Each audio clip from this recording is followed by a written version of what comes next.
Hey, everybody. Welcome to We Talk Sports. I am Corey Tanisoff, joined here by Joe Mendoza and PJ Dolan. And today, as many of you are well aware, baseball has started back again on Thursday with the Yankees at Nationals games and the Giants at Dodgers games. Then both of us collected dubs. Got my right here. Hey, MVP. Yankees on right now, not looking too good, but you know what? Not looking great. Hey, it's baseball. You don't bet on baseball and you don't bet on, hockey. Anybody can win any given day. Anyway, we've got a lot of baseball going on, so we're just going to sit here and chat baseball for a while. We're going to get into some sports news later, including and not limited to some Knicks stuff, which PJ is particularly interested in. Talk about the Washington football team. And then we have to round it out with a healthy dose of who's best at each number, and then whatever wherewithal we find to talk about other sports. But we're going to start off on baseball. So did anybody see during the Dodgers game last night, Chris Taylor running into Pablo Sandoval at first? I fell asleep halfway through the Dodgers game last night. There was a collision with Chris Taylor, CT3, our left fielder for the Dodgers, and he made a collision. There was a passed ball from San Francisco's third baseman over the head of Sandoval. Sandoval got up to try to get for it. Big man can't get up that high, got up high enough. Couldn't snag the ball. Chris Taylor, coming to first, hit his face straight into Pablo Sandoval's butt. Fell down head first, caught himself with his back elbow, but Sandoval's elbow landed on his head. Took him a minute to get right, but it still made for an excellent little MLB GIF web gem that everybody's going to share forever. So in the last Yankees game, is there anything that stood out? Anything that you will remember for the rest of the season, setting the tone? Garrett Cole was an absolute beast, as advertised. Garrett Cole looked really nice out Carlos there. Stanton's on a tear so far. I think he's he already has like 4 hits. Game 2. Hold on, PJ. Hold 4 on, hits, PJ. 2 homers. Yeah, I want to bring up the fact that earlier PJ said that Aaron Judge is basically playing in the field like it's a slip and slide. Ha! I mean, he's missed it. I mean, listen, I understand training camp and spring training and all that, whatever. But so far this game, the first game was fine. This game, there's had to be at least 9 combined errors between the Yankees and Nationals. It's only the 6th inning. It looks like a mess. With the strikeout numbers that Aaron Judge has compiled in the last 2 years, because Aaron Judge is notoriously a player who either hits a home run or he strikes out. Do you think that he's poised? Do you think that if he heads in the wrong direction, he could be poised to be the next Chris Davis? Oh, absolutely not. Don't ever say that. No. We'll just have to throw that out there. Gerald, anything that has stood out in the last two Orioles games for you? I haven't been watching them because apparently the way I got things set up in my house, it was blacked out.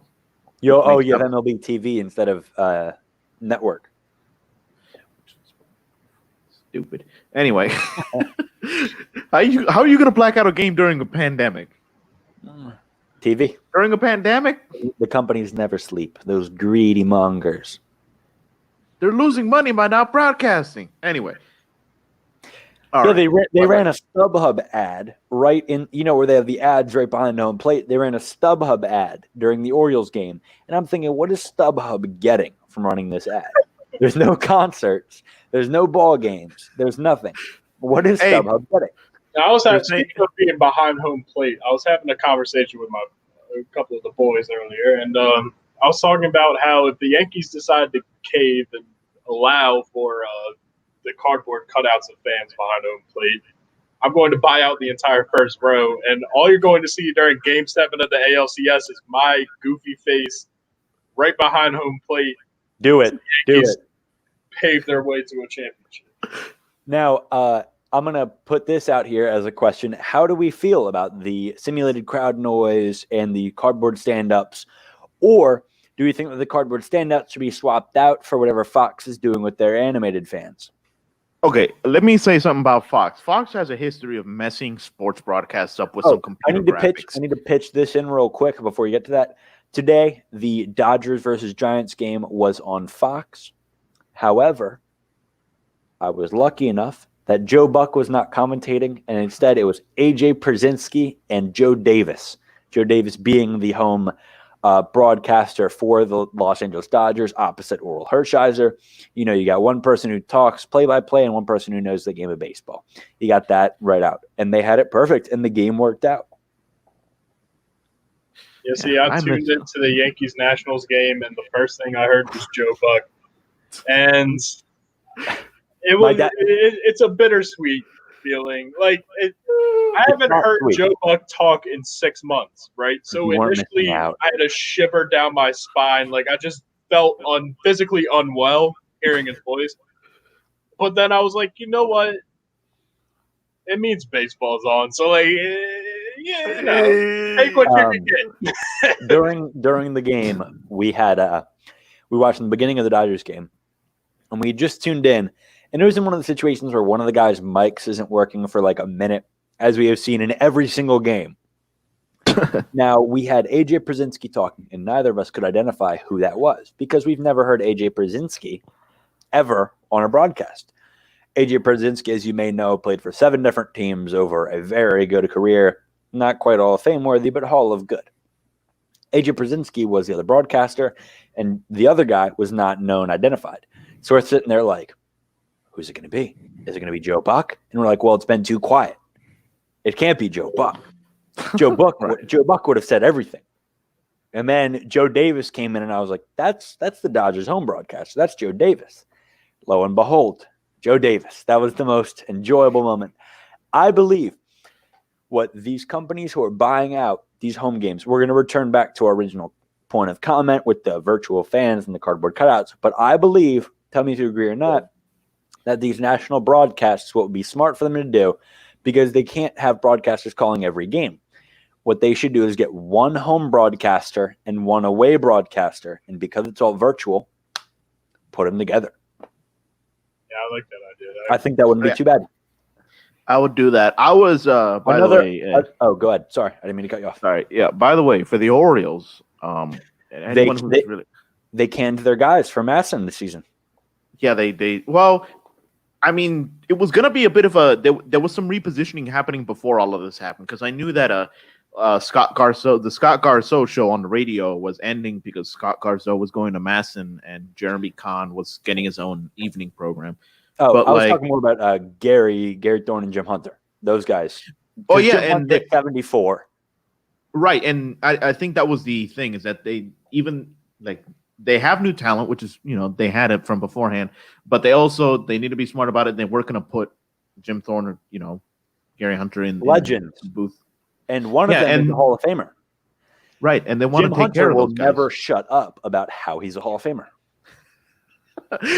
Well, you got to be honest, it's one of the, well, I'm not going to say one of the only Hall of Famers that the Orioles have, but it's, you know. No, the Orioles have a spectacular amount of Hall of Famers. Brooks Robinson, Ripken Jr. Frank Robinson. Robinson. Yeah. They've got guys. Babe Ruth's Hall of Famer. Grew up in Baltimore. Born in Baltimore. Yeah. I'd say he's a Baltimore Hall of Famer. Even though the Orange is built where he Yeah, well, they got the house. They got the Babe Ruth Museum about a block away off Utah. But anyway, in terms of the broadcast, I'll say this. I've been watching soccer, and I know you guys don't watch it much, but both of those all of these approaches to fan somewhat interaction, I have already seen in some capacity in the soccer world. I've seen tarps over the seats with advertisements. I've seen a blue wall with virtual advertisements in the back. I've seen I've heard the crowd noise. Apparently, it's because of the way FIFA works, they're not allowed to have fan noise in the actual playing area. Because they put it through broadcast because technically they're not allowed to do anything that interferes with the gameplay. And that also means that any of the advertisements on the field are all digital as well, because the players are not supposed to see it. They have the green sheet over it, and then they just post it on. It's at any MLB ballpark, you're going to see those right behind home plate. You see 2 green or blue things right behind home plate when you're there. Mm-hmm. You don't see the StubHub. You don't see the DraftKings ad. Instead, it's put in. That's why it rotates whatever ad is up. Yeah. Now, but go ahead. Sorry. all of this being said, I've seen cardboard cutouts. I've heard the crowd noise.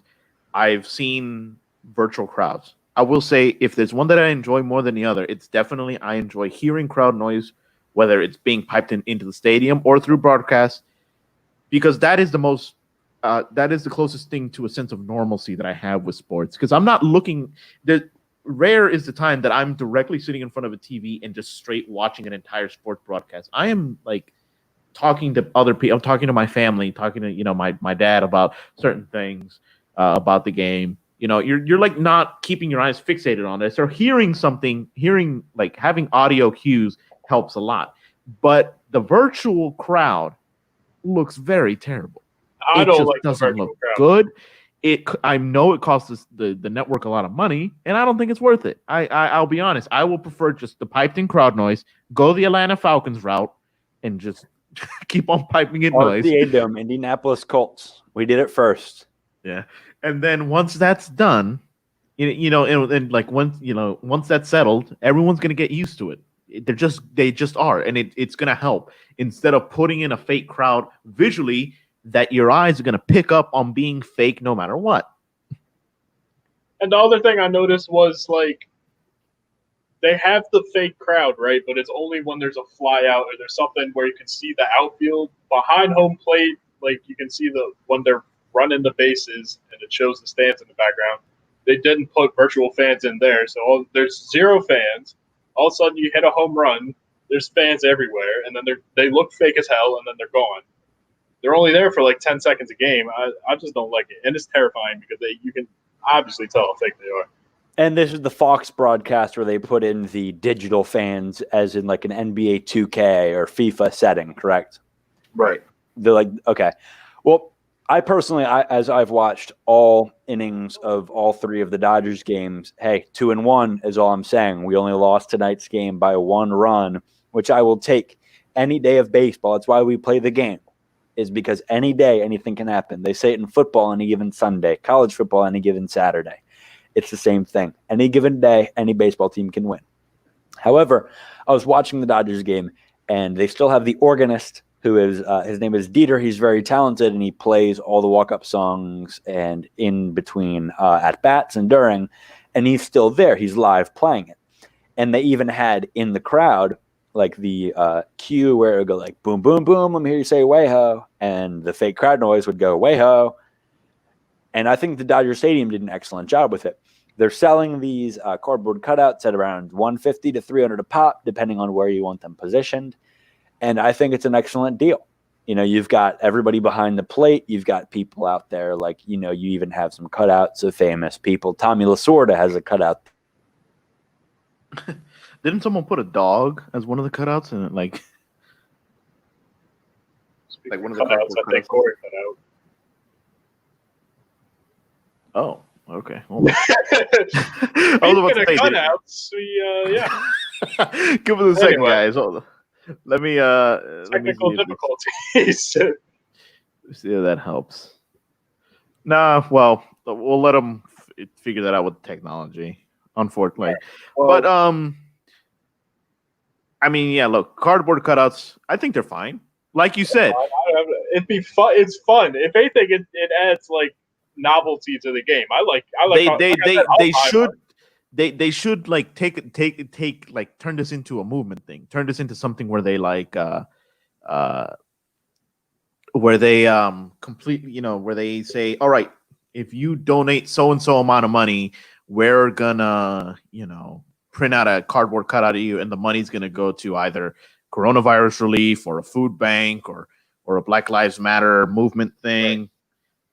Corey said his internet went down, so once I saw that too. Gets back up, he'll be back. He'll join back in. Yeah, but yeah. So that being said, PJ, what is the current score for the Yankees game right now? 7-2, no outs, full count. Brett Gardner's up, top of the 7. I apologize, my internet cut out. Got a hit. Let's see where it goes. And it's a pop out. Oh, I hate to see it. I can't top of 7. I can't help myself but watching every MLB game, and I think about it when you look in regards to Fenway being one of the smallest parks in the major league, or Coors having the Coors effect. Now you see balls hit in Nationals, and that's right in D.C., built on a swamp. And a ball could have gone for a home run, but because of the humidity, drops about 15 feet early. Now you can't help but think, if that were in a different ballpark, what would go for a home run? And that ends up reconsidering a lot of guys' careers, like Larry Walker. You've got guys who played in these environments for their entire career.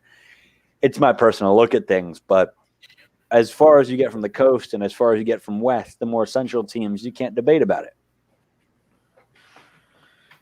Yeah, I get that.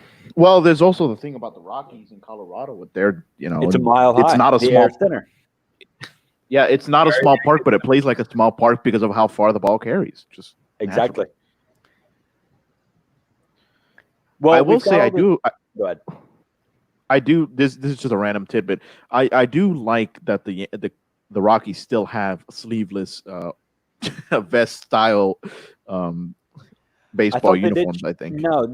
They definitely did they ditch it. Am I confused? Yeah, 100%. Am I confused? Yeah. I thought one team still had them. The Diamondbacks have them in their alts. The Diamondbacks and Rockies still have them in their alternate uniforms, but nobody carries them year round. Either way, I like them. I mean, shout out to our Jersey episode. You know my thoughts on the Diamondbacks. Yeah, hey, if you care about how we feel about jerseys, go ahead and check out episode, I think it was 2 or 3, our Jersey episode. One of the early ones. Jerseys. Let's talk about the Seattle hockey team. Seattle just released that the name of their hockey team is going to be the Krakens. The Seattle Kraken. Their jerseys, everything. Amazing. Gerald, do you have an image? Image guy. Pull it up. Yeah, I'm working on it. All right, here we go. And it's named the Seattle Kraken, and their primary emblem focuses on an S, which branches off. Go ahead.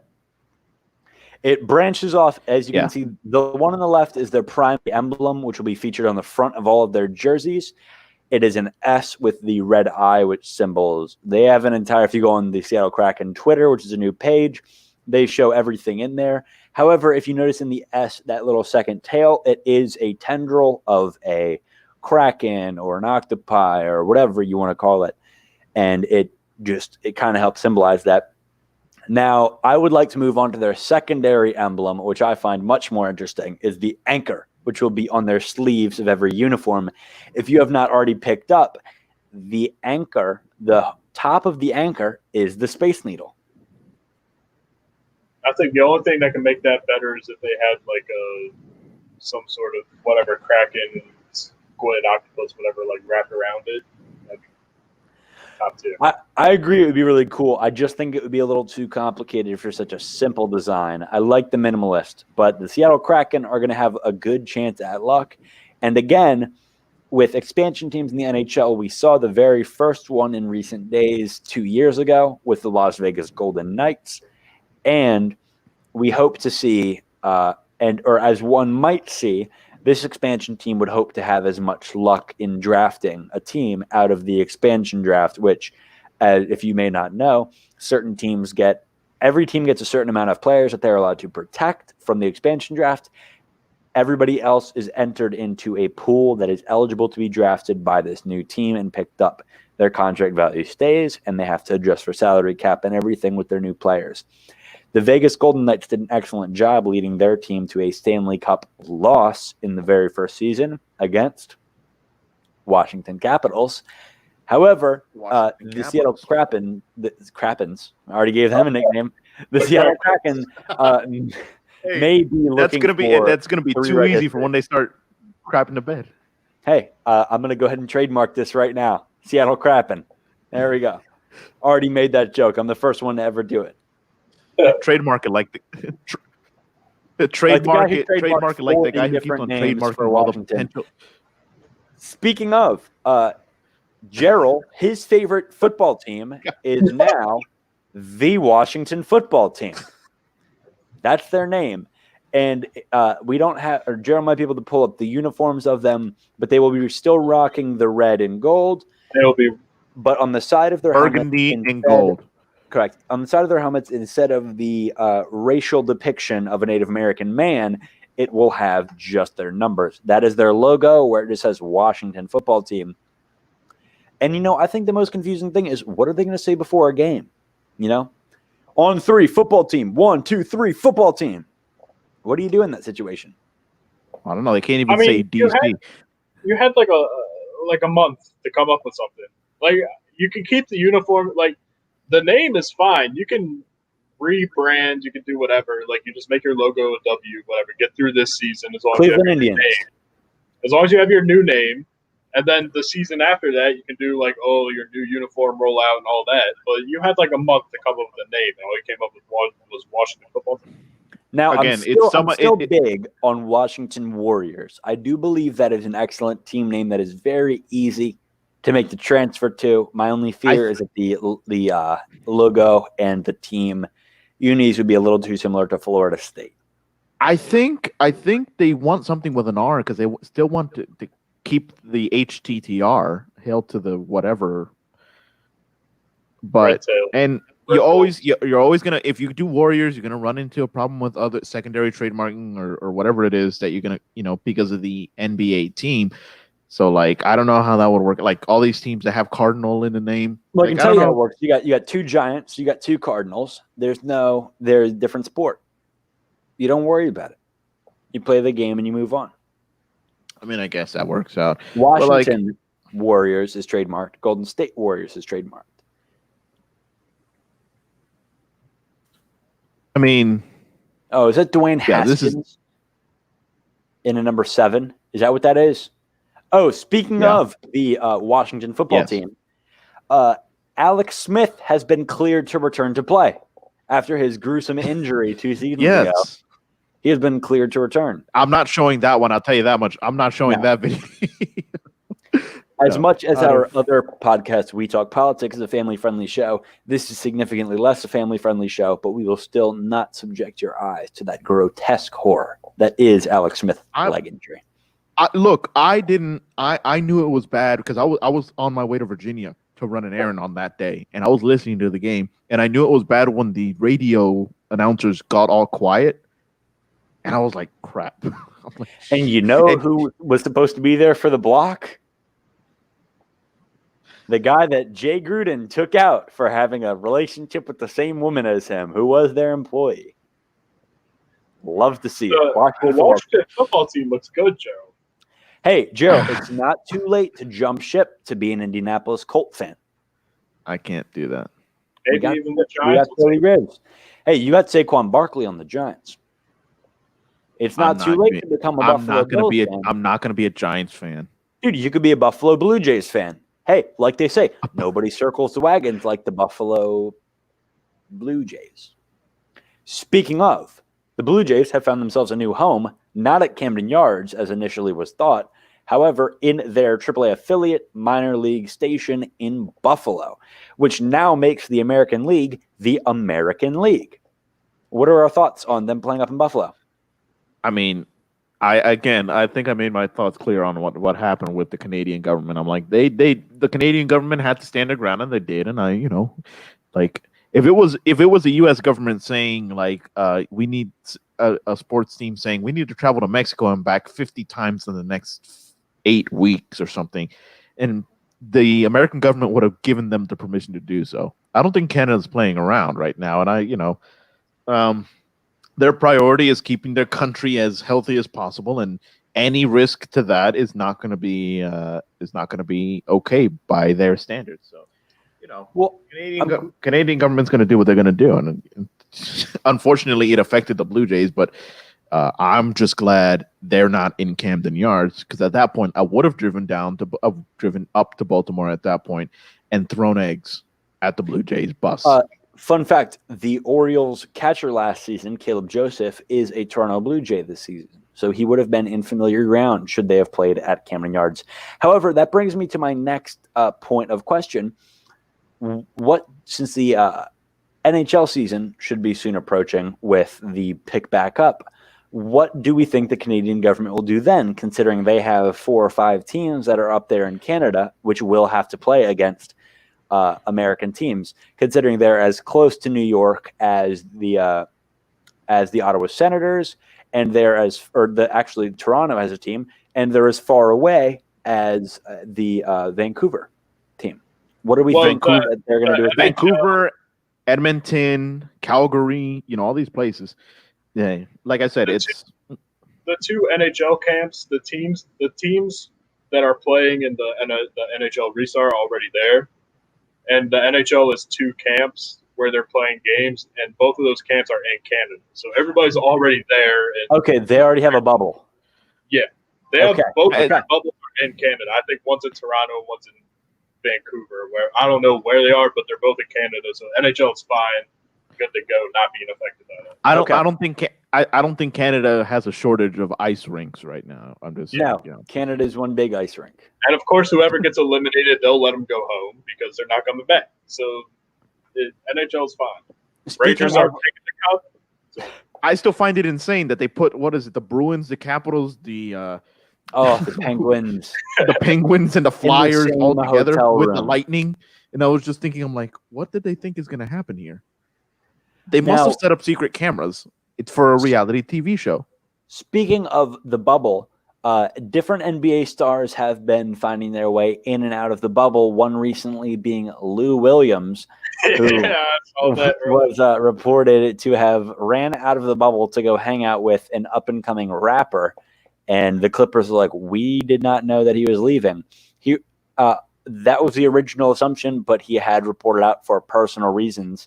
In addition to him, Zion Williamson should be returning to the bubble and is quarantined for 14 days and will miss the beginning of the reopening.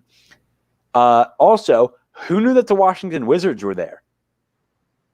I'm a Wizards fan, and I didn't think we were there.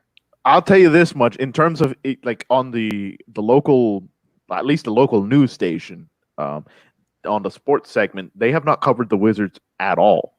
Like they've been more. I know, right? They've been covering the Washington football team and all of that mess. They've been covering the Nationals because they were on opening night, and they were covering the Capitals because they went up to the bubble.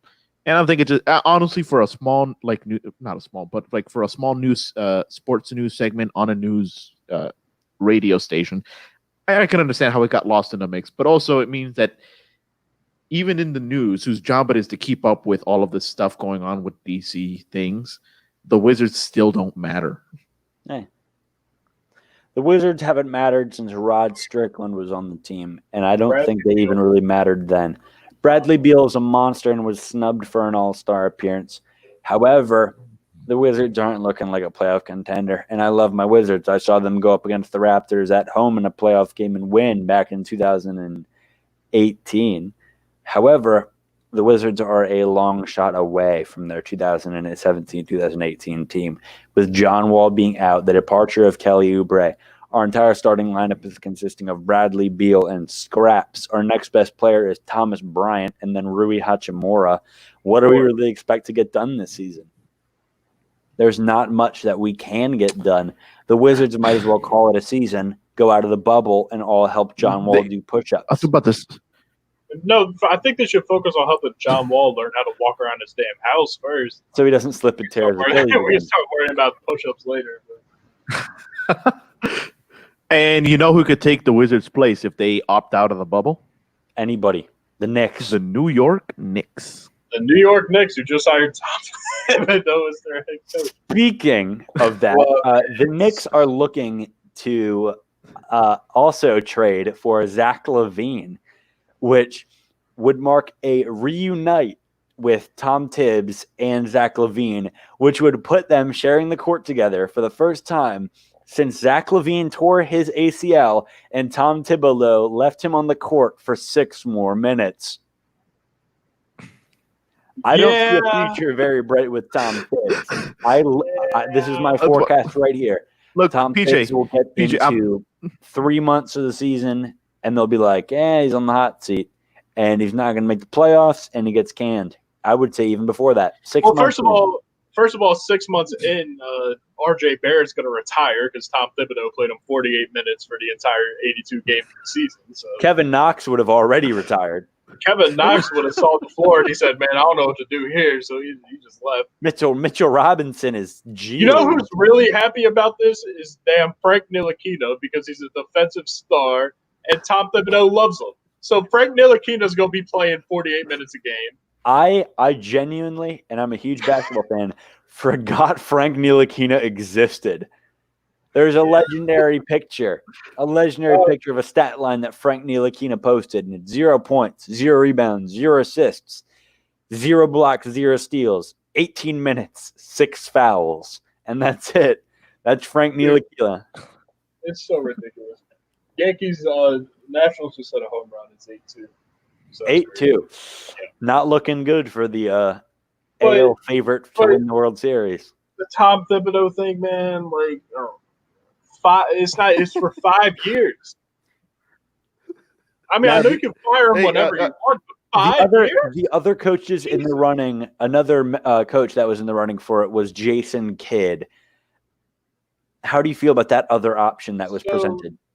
First of all, Jason Kidd only would have been hired for the sole purpose of, in good old Knicks fashion, setting ourselves to get absolutely shit on during free agency. We would have hired Jason Kidd, hoping it would have brought Giannis to New York, which he wouldn't have. And then we'd just be stuck with Jason Kidd as a coach. You know, all due respect to Jason Kidd, he was our point guard during our last playoff run. Love Jason Kidd, but, you know, as coach, I don't know how I feel about that. What I wanted was Mike Woodson. I wanted Mike Woodson back. He's the only man I wanted to coach the Knicks. Hey, PJ, I got like a home run pitch for who your next coach should be. PJ Carlesimo. No.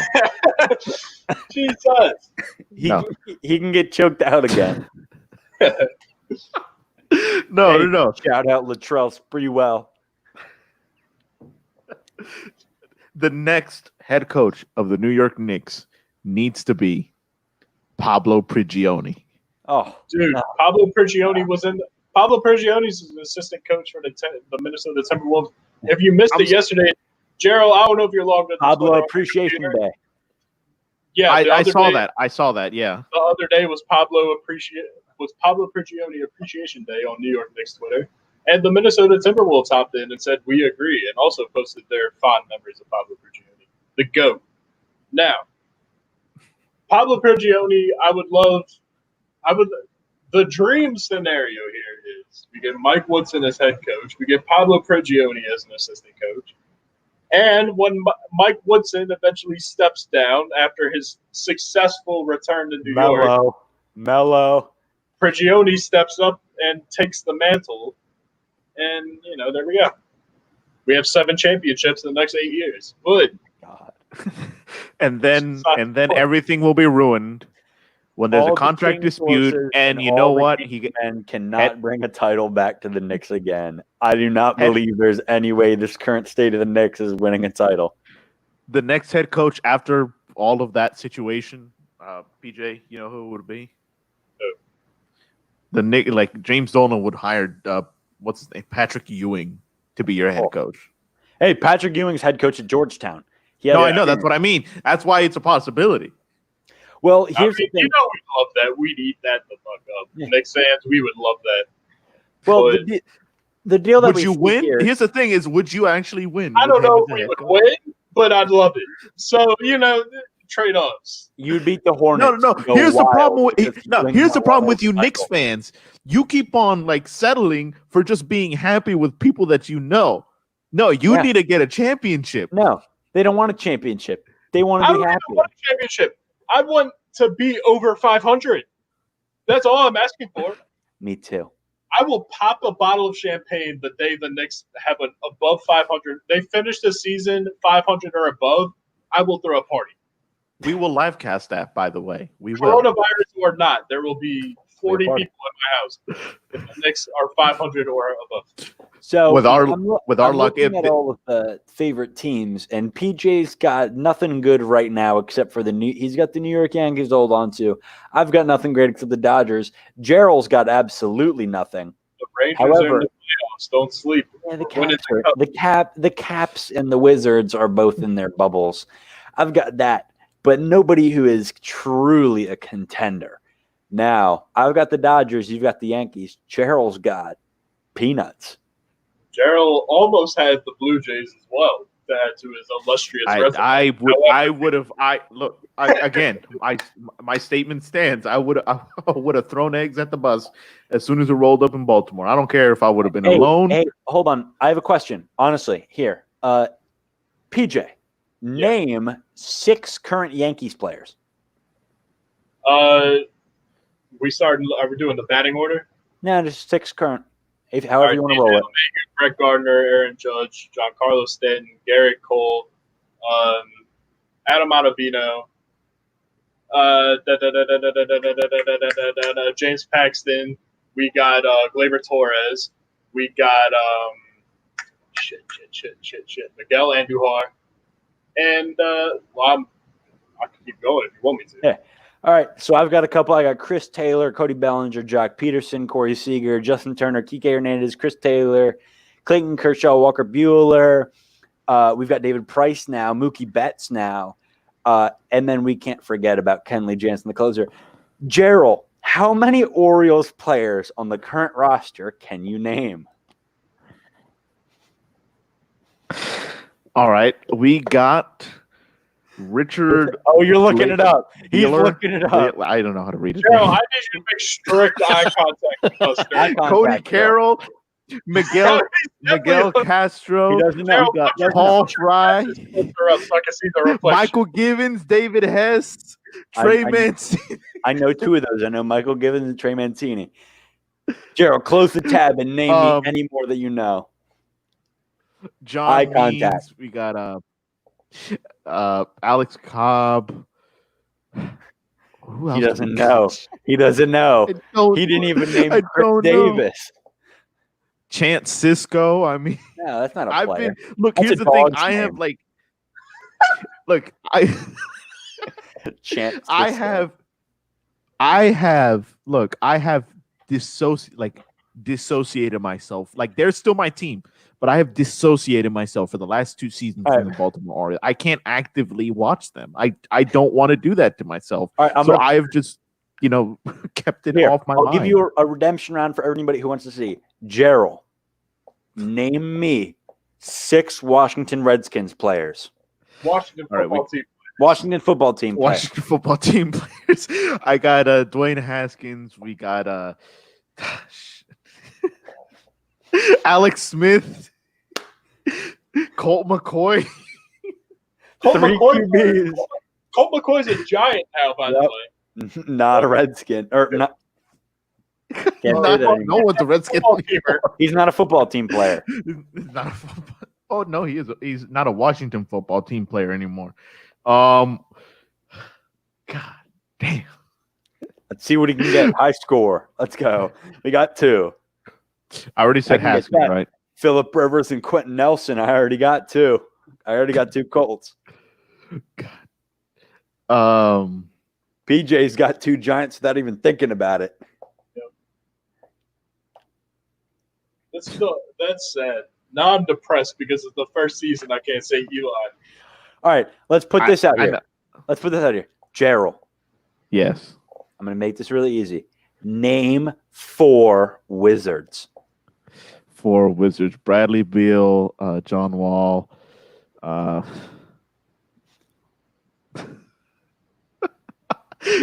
I am. This man says Marcin. All right. Gerald. Gerald. Name me 3 Capitals. 3 Capitals. I could do that. I'm not even a Capital. Shut up. Ovi. Okay. Backstrom. Okay. And that's close, though. Come on. God. What the fuck is the goalie's name? No, you don't even have to go for him, dude. I just thought.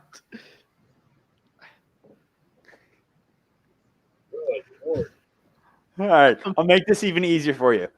Name 1 Washington Mystics player. I don't watch the Mystics. Dude, she's the best. You know MVP? One of those? I was going to say, aside from Elena Delle Donne, but it doesn't even seem like you can get her. This just in, on a We Talk Sports show, our co-host, Gerald Mendoza, does not know 10 players from any of his favorite teams. Collectively. I never said I never said I was PJ, name a fan of the 6 Mystics. players from the New York Rangers. Said who? 6 players from the New York Rangers. All right, we got Henrik Lundqvist. We got George. It's some Russian name. He's the backup goalie. You know what I'm talking about. George Shikev, however the hell you say his name. You got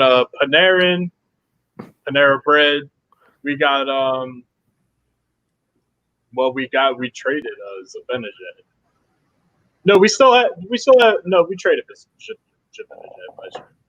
Well, we have who's the Russian dude we drafted with the second pick? I don't know how to say it's Capo. I still don't know how to say his first name. I don't know if it's Capo or Capo, Caco, whatever the hell his name is. And come on. We got Strom. And then we got I don't be watching hockey as much as I do the other teams. You probably slipping on this one. Nah. But there's still a substantial number of players. Gerald couldn't name 5 Orioles players. I've listed more Rangers players than Gerald did of all 8 teams that you proposed to him. So I'll take that pride back. Gerald, name 5 MLB players. MLB players: Clayton Kershaw, Zach Greinke, Aaron Judge, Giancarlo Stanton. You can name more Yankees players. Cody Bellinger. All right. Yes. Hey, 3 former Dodgers. 2 current. Well, he got that. So Gerald knows sport. I can name the one Liberty player I know because we just drafted her is Ionescu. Oh, Sabrina Ionescu had a game tonight. Yeah, 16 points. Well, she just came out of Oregon, correct? Dude, she was tearing it up. And did she set like school records for men's and women's basketball? Like she set records.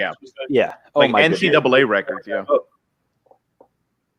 You know, WNBA season just started back up. It's not anything to sleep on. The WNBA is a very entertaining sport to watch, to say the least. And you have very talented women out there, Elena Delle Donne and rookie Sabrina Ionescu. And, I mean, you've got competition in the league. The Washington Mystics are looking to defend their title. Where is their bubble? Or are they in the NBA bubble as well? I could not tell you where their bubble is. I'm not. I don't know about that one. Are they doing a bubble, or are they doing what They have to the National Women's Soccer League is doing and actually just traveling between their facilities with no fans? Like, I don't think. Yeah, I think they're pulling an MLB where they're just keeping to themselves. They have a personal bubble that travels instead of a league bubble, I think. Florida. It is in Florida. No, the safest place. That makes sense. It's in IMG Academy in Bradenton, Florida. Oh. Yeah. Hey, by the way, I feel like I have to mention this. This is not sports related, but it is news that broke earlier today, and I was just reminded of it. I saw an article about it right now. R.I.P. Regis Philbin. Rip Regis. Regis was in Happy Regis. Gilmore, correct? He was. Yeah, I think he was. That's all I know Regis Philbin from. Happy While Gilmore. we're on the subject, RIP to Peter Green, one of the founders of Fleetwood Mac. While we're on the subject, RIP the Baltimore Orioles yesterday after losing 13-2. God, Hey, they came back to the vengeance today, man. We'll see. I didn't get those runs back. They got 7. RIP Hey, the San I'll Francisco take the 7. Giants for going down 2-1 and being outwalked 15-3. So let me ask you all a question, because I've watched more. I'm so happy sports are back. I watched the damn Tigers-Reds game earlier. Yeah, it was a nice game. Yeah. So the Reds might be, in my opinion, the Reds might be a sleeper for this season. I think the Reds could come through and do something.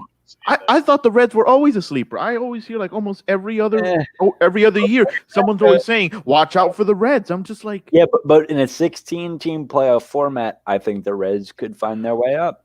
Well, I mean, 16 teams, you got teams like the Mets are going to slip in there. You got you've got DeGrom, who's going to be a monster in the post. But here, keep this in mind. It doesn't matter how good Jacob DeGrom is. The Mets are, I think, 19 and 28 in Jake DeGrom's starts in his 2 Cy Young seasons. So very losing record during their their aces Cy Young campaigns. Also, I would like to thank the man himself, big man Hernandez out of Seattle, King Felix, for changing the Cy Young from being a very good pitcher off of an incredible team to now being an incredible pitcher off of any team. And I thank him for breaking that mold. I think it should be measured under the assumption. I think the MVP needs to start changing very soon of, okay, and you know what? It has. I can say with a very clear mind, it has. Mike Trout already has 3 MVPs, and he's only seen 3 playoff games in his entire career. Barry Bonds, you know how many MVPs he has? 7, I think. 7 MVPs. World Series wins? Donut. Barry Bonds is the best ringless player in sports history. I don't see any argument against it. I don't either. You know, I gotta say Patrick By the way, Ewing, but I'm contractually obligated. To the city of Seattle. To the city of Seattle. I hope your Kraken have as much success as your football team and don't turn into your baseball team. The Mariners, in case you have not already watched as a viewer of this, I would very much recommend to both of you guys too, the SB Nation Mariners documentary. It's a 6-parter by John Boyce and Alex Rubenstein of SB Nation.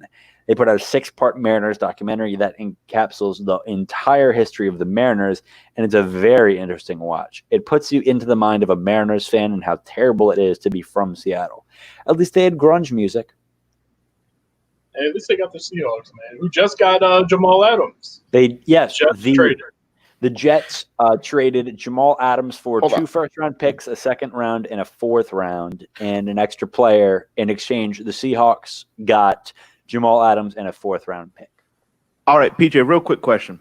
Yes, sir. You're in the Super Bowl. No, who do you want Who do you want your quarterback to be? Patrick Mahomes or Russell Wilson? Russell Wilson.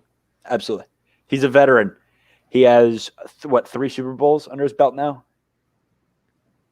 2 Super Bowls under his belt. He has much more player experience. He's been to 2. He's won 1. Correct. Right. He almost won the other. But he was against Touchdown Tom and threw a pick at the 1, by the way. That was also I mean, here's my thing. Are you going to put that on him? Because that was a terrible play call, but also don't throw it there. He could have thrown it. I understand you have to listen to your coach on the field. Well, yeah, but I also understand you have to listen to your coach. But at what point do you just go in the huddle and say, yeah, so here's what he told me to do, but we're absolutely not doing that. Look at Marshawn Lynch and say, you're taking us home and give him the ball. I think the point is as soon as your coach says you throw it at the 2-yard line. That's what that point is when you say, hey, sorry, coach. We're going away from the game plan. It was what, like a 1st down and 2? It was like 2nd down. 2nd and goal, and he said, throw it. Russell Wilson should have 2 rings right now. Well, shoulda, woulda, coulda. Doesn't. Tom Brady has 6. I was about to say, but here's the thing. If Russell Wilson wins that ring, that becomes a new dynasty, and Touchdown Tom doesn't get to 6. I don't believe it. I don't even think he'd get to 5 at that point. I don't believe that for a second. Bro. I mean, you saw. Honestly, I think that is the beginning. That is the beginning of a new dynasty. That's what that is. I don't think so, because that was the first one. I don't think that it would have any major implications. I think the Patriots would still be the Patriots. And honestly, I can say with a clear conscience, I think touchdown Tom is going for this many. I think he's filling in his 7th this season.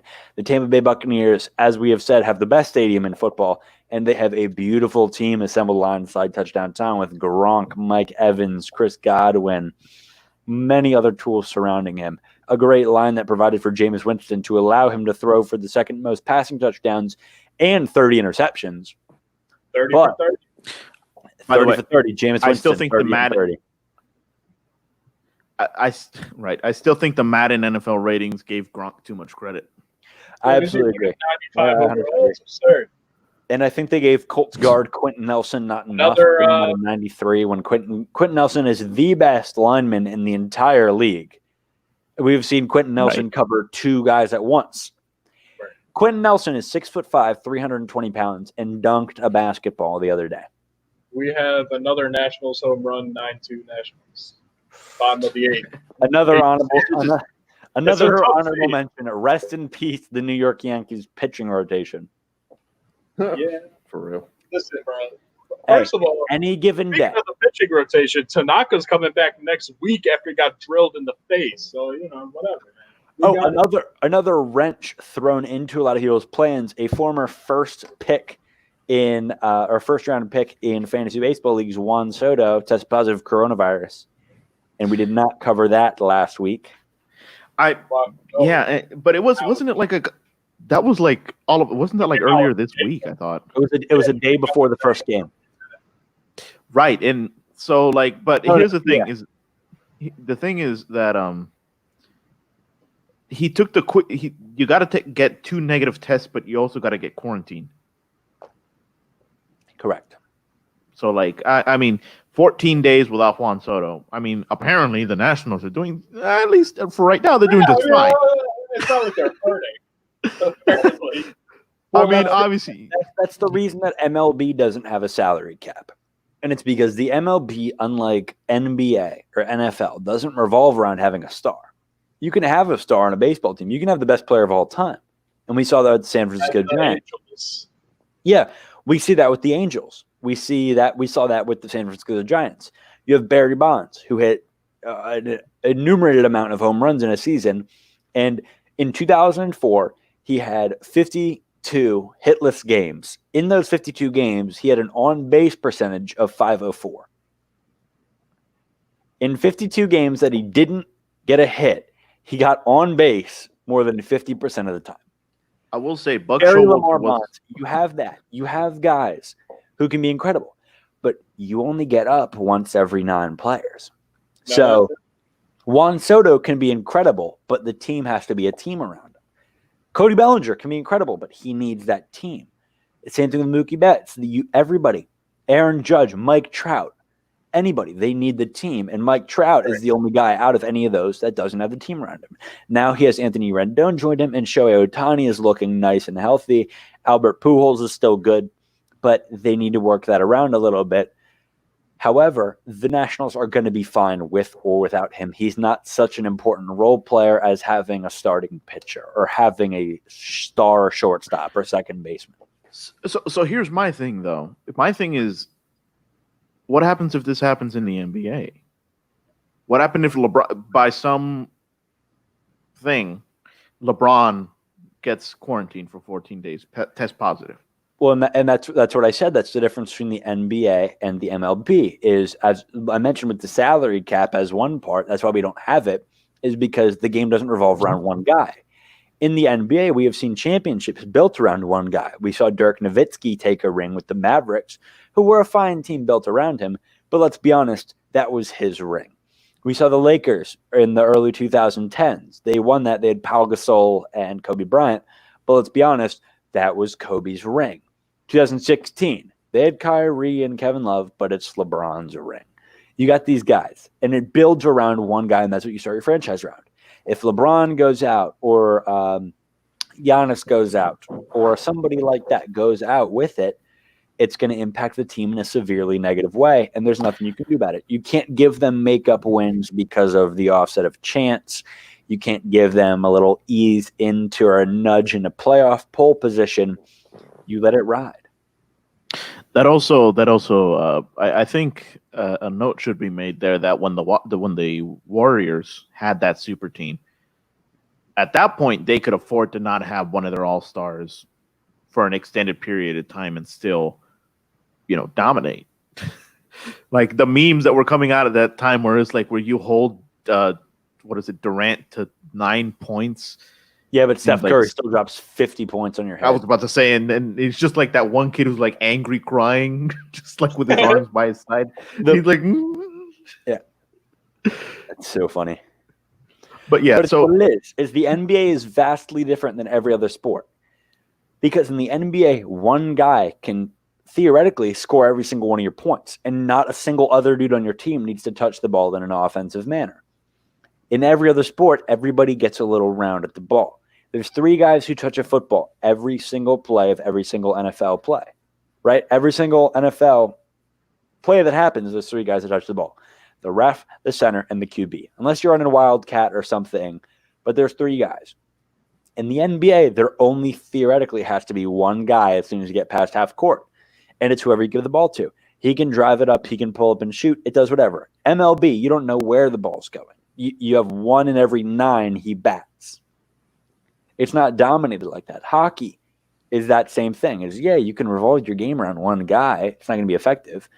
But the difference in the NBA is that it can be effective. If you've got a guy like Giannis who can just breeze past anybody and outpower them, if you've got a guy like Steph Curry who could pull up from half court, got a guy like James Harden who can get an ISO and just do a little travel step back, they call it a hop gather, can do that and score 3 on you and the foul, then why wouldn't you play him every single time?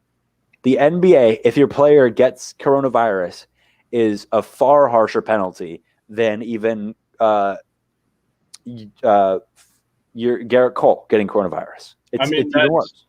And that, for example, to build on Corey's point, last year the Yankees had 30-plus players on the injured list. Yep. And we still won over 100 games. You just keep going. Baseball, you just keep going. One player is not going to make a difference.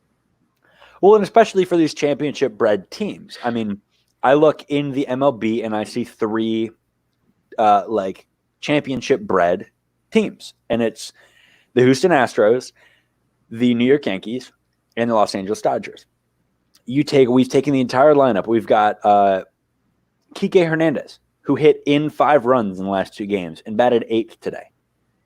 Batted 8th. Who do you have bat 8th that just hit in 5 runs, or that just hit 5 ribs in the first 2 games? You don't have anybody. But and the same thing with the Yankees. You play by platoon. You have your guys, you put them in depending on who pitches, but you run them through and through. If a guy falls through the cracks and gets injured, you got a replacement. Cody goes out. We put in Chris Taylor. You put in AJ Pollock. You do any of that. One of your guys goes down in the infield. We'll put in Kike. We'll do whatever we can. But if somebody like a starting pitcher goes out, we've only got so many of those. In the NBA, your LeBron James goes down. You're done. You're done. That's it. You have Anthony Davis and J.R. Smith now. That's it. That's your team. That's it. You're done. The salary cap does more harm than good, and I understand it's in the favor of parity in the league to keep it fair and keep it all good. But it comes down to a point when there's almost not enough great NBA players to make the league that good. It comes down, and the NBA has historically been a league of superstars. Every team has 1 or 2, but then the bench is just bench guys. And the MLB, we've seen, there are 100 guys who belong in the top 25 MLB players right now. I can say that without a doubt.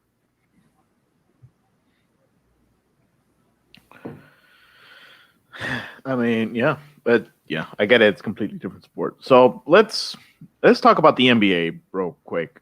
When is it that they're coming back? Actually, is it next week? Thursday. Is it Thursday? Okay. And NHL comes back on Saturday. Okay, so this Thursday coming up, who's the first game? It has to be the Lakers. Yep. There's no way it's not the Lakers. Is it the Lakers? I thought it was going to be the Pelicans. Oh, it could be. Thursday is Jazz Pelicans. Now, isn't that the last game that there was? It was Jazz someone, but then Rudy Gobert decided to be an idiot. Jazz Pelicans. Yeah, so Thursday is Jazz Pelicans and Clippers Lakers, the game after that.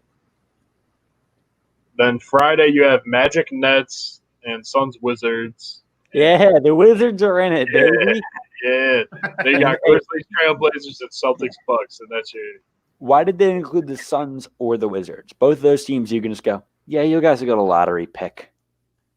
and they're trying to they gotta season up Devin Booker to the limelight before he comes to New York. And they're Anyway. keeping the Knicks out. No, you mean comes to Washington. Oh yeah, he's gonna come to the Wizards, just like KD was. I could say that as a Knicks fan, just like KD was coming to the Knicks. Yeah, just like Zion was going to get drafted by the Knicks. Man, I have to see what's the deputy commissioner's name. I hate him. I despise his smile. He just pulls the wrong balls out of there. He always gets a smirk on his face every year during the draft lottery. He always gets a smirk on his face when he pulls the Knicks out. When he's about to pull the Knicks out of the envelope, 4 picks before they should pick. It happens every year. I know the look; it's burned into my mind. Let's check the NHL. Rangers start their 5-game series against the Hurricanes on Saturday. I know that. I forgot the NHL is jumping directly into playoffs. Yeah, it's expanded playoffs. Right, but regular playoffs and then like the next 2 teams after 8 and 9 seeds. I'm like so lost on where everything is because of how long we were out of sports, and like I'm thinking like everything is just a start of a new season. Then I remember, oh wait, this is a continuation of things that were going on. Like so, go ahead. Saturday for the NHL is Rangers Hurricanes. Rangers Hurricanes is the opening game. That's at 12 o'clock. Then after that, you got Blackhawks Oilers, you got Panthers Islanders, you got Canadiens Penguins, and Jets Flames. This is the last game on Saturday. So is the NHL coming back going to be like as big as what the MLB coming back was to the U.S. for Canada? Like, yeah. I mean, maybe even not. I don't know for Canada, man. I don't know how Canada's been kind of chilling with the whole coronavirus thing, anyway. I was about to say Canada, like Canada's kind of quiet. So like I don't know what the public psyche is over there. Over here, the public psyche is nothing but an absolute mess. Yeah. Well, where are the Capitals in all this? Capitals are in the playoffs. Well, yeah, they get a first round bye. I think because they expanded to the 1 seed. Because I think the they expanded the playoffs. I don't know. I don't pay attention to hockey. I just like when we win. Yeah, they. I wait until we win the Stanley Cup, and then I pretend like I've been a fan the whole time. It's like how baseball is going to be this year, where the top seeds it's an expanded playoff, and the top seeds get a first round bye. So that's how NHL is working. That's not bad. So Capitals get a first round bye. That expanded playoffs in baseball, are they staying, or do you think they're staying? You think they're going after this year? I think this is a one-time thing. I believe this is a one-time thing, as well as the extra innings rule with starting a man on second. I believe that is going to be a one-year thing. I also hope the DH is a one-time thing. I think the DH is a terrible idea. I think it really and not so much for batting, but it's a lot more for late in the game pitcher adjustments. I also think that the 3 minimum batter rule is a bit of a farce. A guy who doesn't play well, you take him out. Look, nobody's going to start watching baseball because the game is trimmed down to 2 hours and 15 minutes. Nobody's going to do it. Nobody's going to say, yeah, we're going to do this. It's just going to be something that people who are baseball fans are going to say, this is ridiculous. Absolutely, I'm going to rank them from worst to best. The extra innings rule is the single-handed worst. Oh, absolutely. Starting guy on second is ridiculous. I was telling PJ, that's derived from the World Baseball Classic rule book, where in extra innings, starting in the 11th, you start the 11th inning with a runner on first and second. Well, we're not going to keep doing that because we're not the WBC. We have something called the World Series, which is the entire world, which is 2 countries, and now it's only really 1. But we've got that. The second worst that is coming into play is the designated hitter rule. I hate it. I think that National League, you don't have a DH. American League, you have a DH. I think you shouldn't have a DH. Rule above the DH in order of the 3. I forgot about that one. Yeah, the 3 batter is second worst. I might put the DH one there just because you shouldn't. Nobody should be playing baseball just for the fact they should hit. Whatever happened to a 5-tool player? Whatever happened to a guy who, if you want to play ball, you have to play ball? A pitcher, you've got guys who rake, like Zach Greinke. I mean, you've got Clayton Kershaw, who's an automatic boop right over third base. You got these guys who can actually hit the baseball. Bartolo Colon, you wouldn't have his dinger without having a pitcher. If you had a DH for the Mets, you wouldn't have seen Big Sexy's enormous home run right over that left field wall. We wouldn't have seen any of it. I think the DH needs to be, I'm okay with keeping it in the American League, but I really don't think it should be. I think if you're a player, you got to play. If you want to be a pinch batter, yeah, go ahead. Make your career as a 10th man. But don't be a DH. Don't do that. Obviously, I'm biased because all I've watched is American League Baseball, really. So I have no problems with the DH. Now, I understand it's different for you because the Dodgers are in the NL. Right. And then I have no problems with the DH. Then the three-batter rule is just completely, incompetent. I mean, baseball, as we know, baseball is the most cerebral game. Out of football, basketball, soccer, any of those, hockey, baseball is the most cerebral game. You need to know enough. You need to know what pitches to throw, when, how you play your shift, how you rotate your pitchers, who you play against too. And making them face three batters takes the brain aspect out of about half of the game as soon as you get past the seventh inning. Especially now with pitch counts mattering so much more. You don't pitch a guy into 130 pitches. You take him out. You let him sit. The guy last year that pitched the most complete games, I believe it was 4 complete games over the entire season. Who had the most? 4. And the record is 80 or something like that. And that was in 1880 by...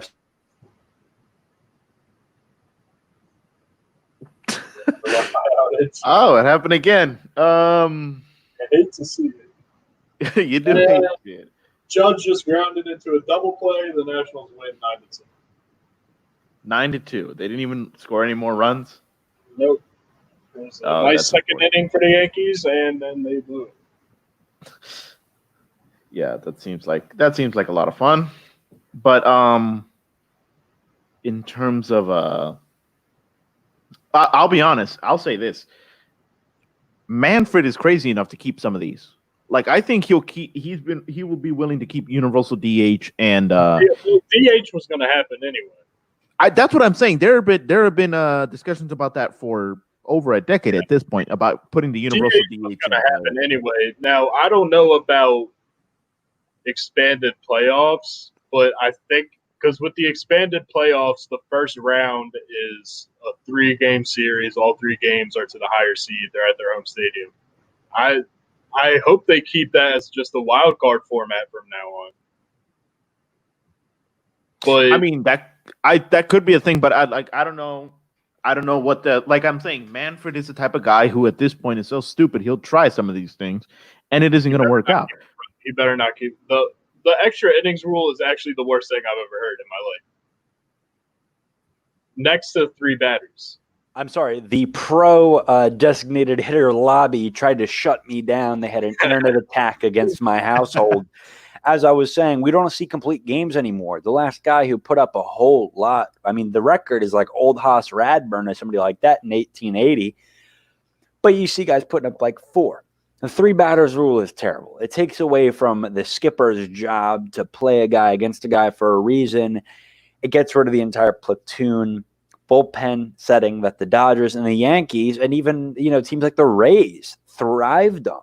The Rays made their come up because, and the Twins too, because of their bullpen.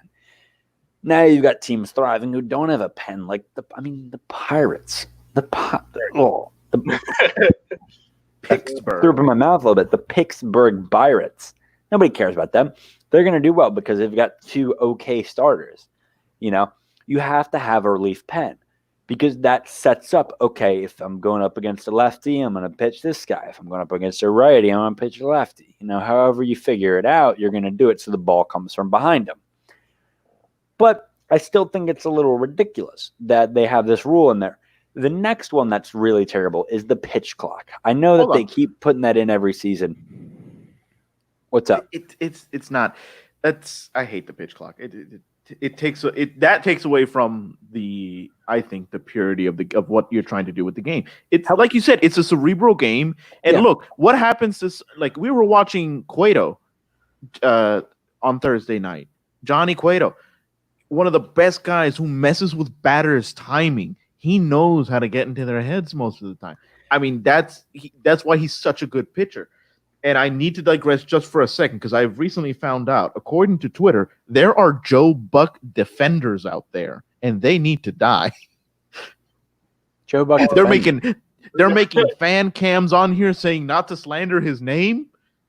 Like, oh my God. We do not condone such activity. We do not condone such people. I would like to take a moment of all seriousness, and we have not had many of these on this show. We had a moment of seriousness when discussing Taco Bell's decision to give the capital punishment to the quesarito and all potato related and all the grillers. We gave a moment when we talked about, I don't know, something else. But this is the biggest one. A moment of silence for all of the Joe Buck fans who will be culled from the planet following this episode. If you are a Joe Buck fan, run and hide. Seek cover. Because this guy Gerald is coming for you. He's going to get you. And he's got God on his side.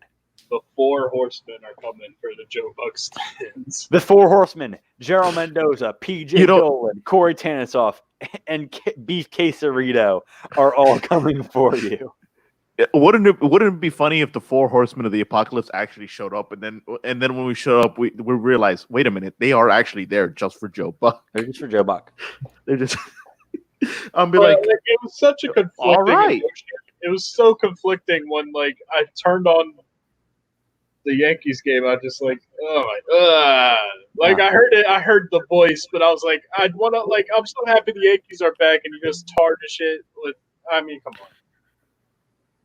I would rather Yankees have lost 17-2 than have had to listen to Joe Buck while they lost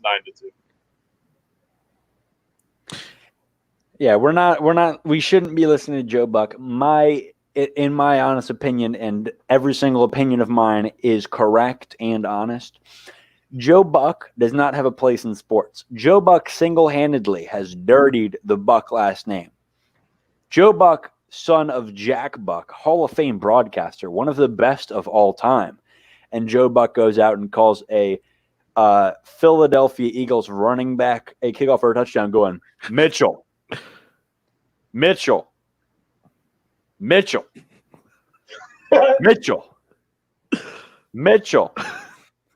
Mitchell. Mitchell. And that's the entire call. That's all he does the entire time. Is he just says Mitchell. That's all. There's nothing special to it. It's just Mitchell, Mitchell, Mitchell. I know I just dropped my computer from swirling around in my chair too much, but you get the point. Joe apparently Buck, earlier today. I'm sure he's a fine human being. I'm sure he's a fine person. Joe Buck, if you're hearing this, I want you to know, personally, I hate you. I think you're the worst, but I'm sure you're a fine person. That's all I'm saying. Maybe quit your day job, become a magician, be in the traveling circus, go tour and see fish, do something like that. I don't care. Kick rocks for a living. Just get away from MLB. Call football. Call Eagles games. Nobody watches those. Just go. Good in football. It's not no sport. It just needs to go away. Would you trade the New York Rangers to never hear Joe Buck again? Would I trade the New York Rangers? No, because Joe Buck is going to die at some point. The Rangers. No, I'm saying, would you get rid of the Rangers to never hear Joe Buck ever call a game? To never have him call a game? Oh, no, bro. I would give up. I would give up the Capitals because okay. Does that mean? Hold on. Hold on. Let's think about it. Does giving up? Does getting rid of the Rangers mean we get an expansion team somewhere else? No, it means if you are to hear about, if you are to watch a game, or if you're to read about anything regarding the Rangers or any game involving them, it'll be redacted. You can't read it. And if you're like, hey, what happened in the game last night? It'll just be like, bing, like you'll hear a dial tone while they're talking. So, and if you look at a piece of paper, if somebody holds up something, you can't see it. So you'll never be able to know what the Rangers game was or anything regarding them. Yeah, I'm about to take the Rangers, man. I don't know, man. No. I would give up Joe Buck to get rid of the Caps. I would Joe do it. Buck has to die at some point. Hey, we're not making those kind of threats. Well, I'm You just saying, just like, did. I'm not making PJ, threats, I'm saying, hey, watch out for PJ. He's one of those New Jersey guys. logistically speaking, Yeah. the Rangers are going to live far longer than Joe Buck, so I have to take the Rangers, but Joe Buck's going to die. I mean, Joe Buck is going I to don't die. know. But then again, Joe Buck is also the same guy who earlier today during the game, he said, that is music to a hitter's eyes. And I shut up. I heard that. So anyway, I've been Corey. Quitting the broadcast. Wait, no. I'm quitting. We have I'm to quitting. do. I'm done. Oh, you're quitting. After You're hearing done? that, I'm done with this. I'm done with sports. I'm going to retire to the Appalachian Hills, sit down there, and dig myself a shallow grave and lie in it, so I never have to hear Joe Buck's voice. Oh my goodness! I got someone knocking at my door. I'm in the middle of something. Is it Pizza Hut? You said what? I just put it on the floor or something. It is Pizza Hut. No, I got clothes in the dryer. Breaking news. The I CDC go, has hold on, determined. Yeah, go ahead, Joe. Go ahead, Joe. Breaking news: the CDC has made a decision to use Joe Buck's forehead as a future coronavirus testing site. Jesus Oh, Christ. speaking of coronavirus and Joe Buck, how about Dr. Anthony Fauci's very first pitch? So, what Okay, has better or worse than 50 Cent's first pitch? Worse. 50s was in a meaningless game. This is your first sporting event back in America after the coronavirus shutdown, and you just it was horrendous, man. Well, at least he preaches no contact, and it's to a bitter end. That's what I'm but saying. Consistent. He's trying to flatten the curve. Flatten the curve. Or does This man is so consistent. He doesn't want anybody catching anything. Does it mean that him doing this is like a groundhog seeing its shadow, and that we have 6 more months of coronavirus? I mean, I hope not. We'll never know. Dude, And him being on the same baseball field with guys who were just next to Juan Soto. That's not very good for the brand. Worst case scenario is that he came in contact with one of those players, and one of them had everybody. Best case scenario, they tested everybody. They tested everybody, and they all tested negative. So it was only Juan Soto, as far as I mean, so it wouldn't be that like at this point. Weird test. Like I think Juan Soto just got a faulty test because there's no way the rest of the team tested negative. Right. Well, the entire Michigan State football team is under quarantine.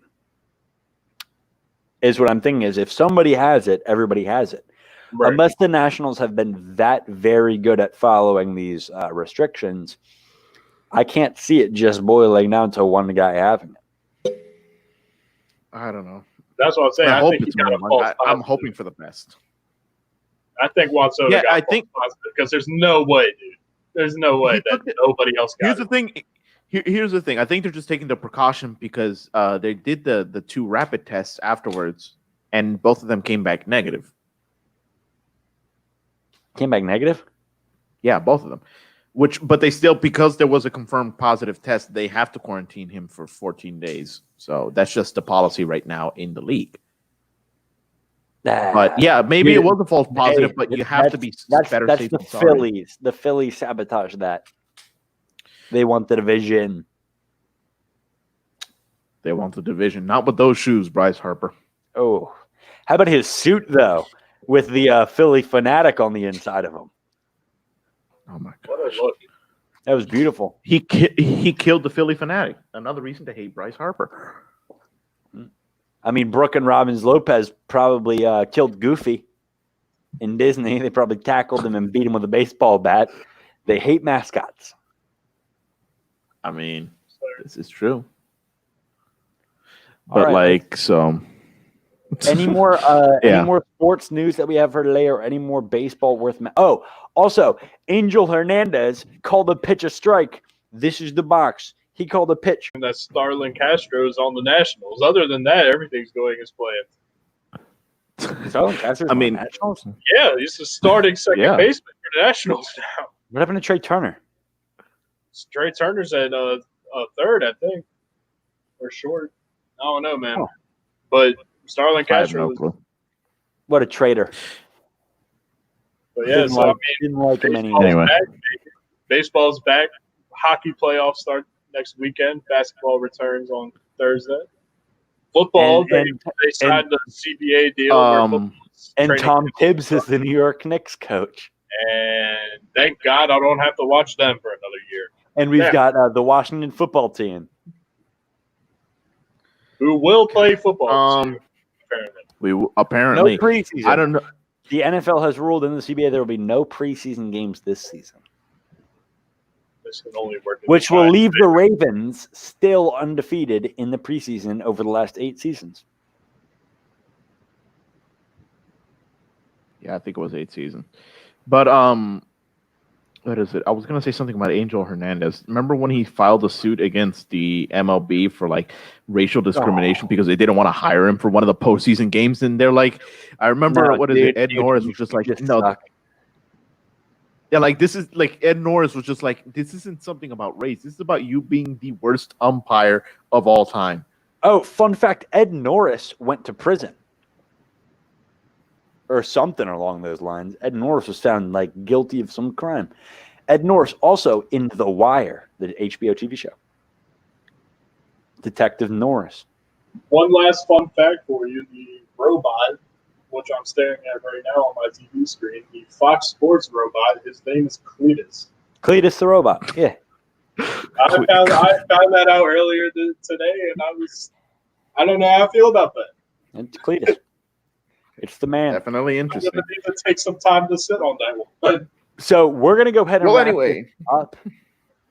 We are going to move on to our very outstanding and last segment of the night, which is best players in each league by number. PJ, you are going to take MLB. I will take NBA, and Gerald will take NFL. Now, I don't mind going first. It's kind of a put up in the air. I mean, there's guys these days like Klay Thompson's excellent. There's guys all time like Isaiah Thomas, excellent. But I got to give it to my man, 7'4", China center for the Houston Rockets, Yao Ming. Come on, who's better? Who's better for that stretch of time? I mean, you've got guys who had an excellent stretch like that, but that was his whole career. It was when he was healthy, you're not getting by. Definitely. Yeah. Yao Ming, best number 11. I mean, yeah, pretty great. I'm no honorable mention to Frank Ntilikina, or No, absolutely not. Get out of here. Get out of here. None at all. Kick somebody out of a live stream. Only I can do that. Forgot Frank Ntilikina was an actual basketball player. Well, you're about to know because you're about to get 48 minutes a game under Thibodeau now. 48 points, 0 minutes, 0 assists, 0 rebounds, 6 fouls. Anyway, PJ, the MLB player. Well, in spirit of opening day and watching the Yankees game, which is now turned into the Diamondbacks game, we're going to go with number 11, Brett Gardner. Gardy Party himself. I was there for his 100th career home run, which was a grand slam against the Boston Red Sox. Brett Gardner has put up many legendary at that. He's a World Series champion. He never gives up. He's bald, shiny head. You rub it for good luck before every playoff game, and all of a sudden you win. Plus the Astros are cheating. He is the Testudo statue of the New York Yankees. I would have said Edgar Martinez. No, Brett Gardner. Gardy Party, baby. Gardy Party, yeah. I'm personally attached. I was there for his 100th career home run.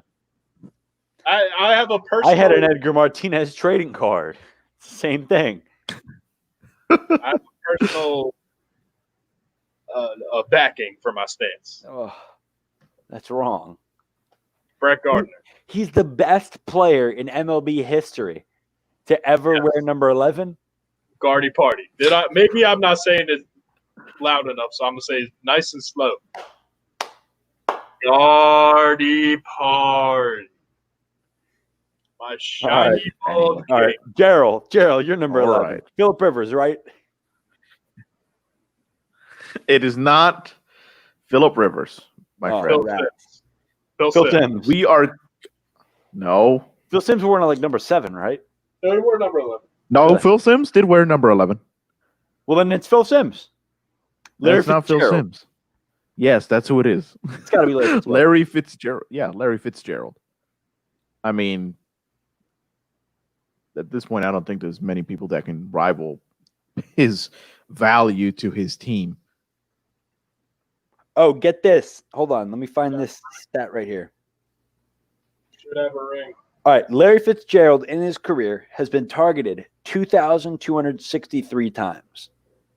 Remember that number. What's that number? 2006. Larry Fitzgerald has dropped the ball on targets 29 times. Christ. Larry Fitzgerald has more career tackles than he does drops. Larry Fitzgerald has 39 career tackles and 29 career drops. Larry Fitzgerald is a top 5 wide receiver all time. Period. Top It goes 3. It goes Jerry Rice, Randy Moss, Larry Fitzgerald, Calvin Johnson, Marvin Harrison. Debate. Any question? Is there a question? Nope.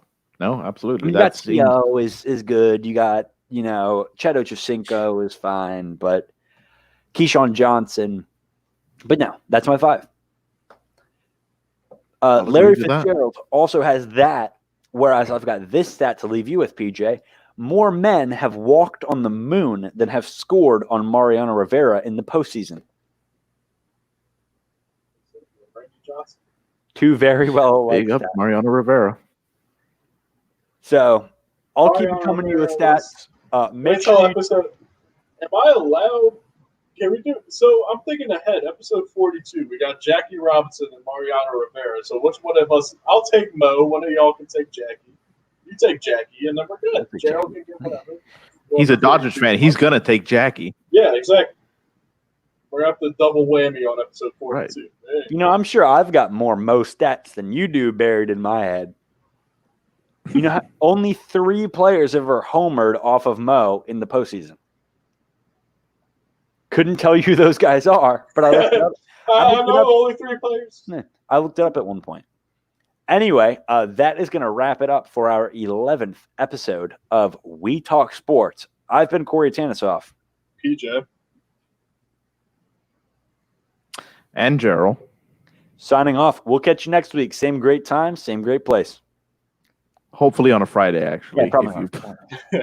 Probably. You'll figure it out. More or less. You'll get the alert. We'll keep on it. Go ahead. If you tuned in this long, go ahead and leave a like on here. Hit and subscribe if you want to be notified. And then if you do, you can check our VODs in our channel. And then if you hit the bell, you'll get alerts as soon as we start streaming. It means a lot. It helps us get more outreach. Go ahead and do it. But we'll see you next week. Take care. See you next week, everybody.